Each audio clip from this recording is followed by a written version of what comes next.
I join the chorus of our colleagues here in expressing disgust, disappointment, and outrage as to what happened during the first few days of January. It is similar to what happened last April 27 to be exact, 2023, last year.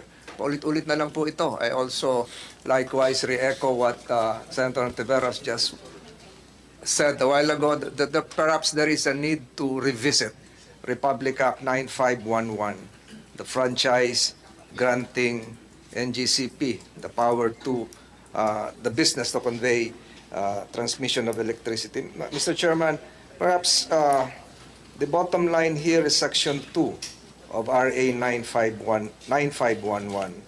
What is required by the common good? Ano po ba yung kailangan ng mga kababayan natin sa Panay? Kailangan po ba silang abisuhan?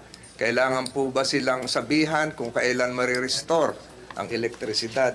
Perhaps, Mr. Chairman, that there is a violation if we look at the immediate actuations given by the NDCP. NGCP's failure to immediately acknowledge their shortcomings in managing the Panay power outage further erodes trust and raises concerns about their commitment to transparency and in addressing systems issues within their operations. And if you look at, Mr. Chairman, if you look at Section 3, baka nakakalimutan nila, yung nakalagay po doon na words, yung industry standards. Hindi lang po yung technical standards. Kasama rin po doon yung transparency and accountability.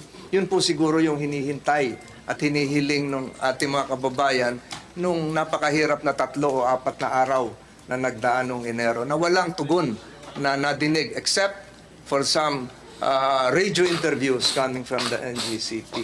So kung natugunan po yon, palagay ko po ay kung hindi po natugunan yun noon, dapat po matugunan po sa committee hearing na ito. Again, Mr. Chairman, this representation is more than willing to craft immediate legislative changes insofar as Republic Act 9511 is concerned. Thank you, Mr. Chairman.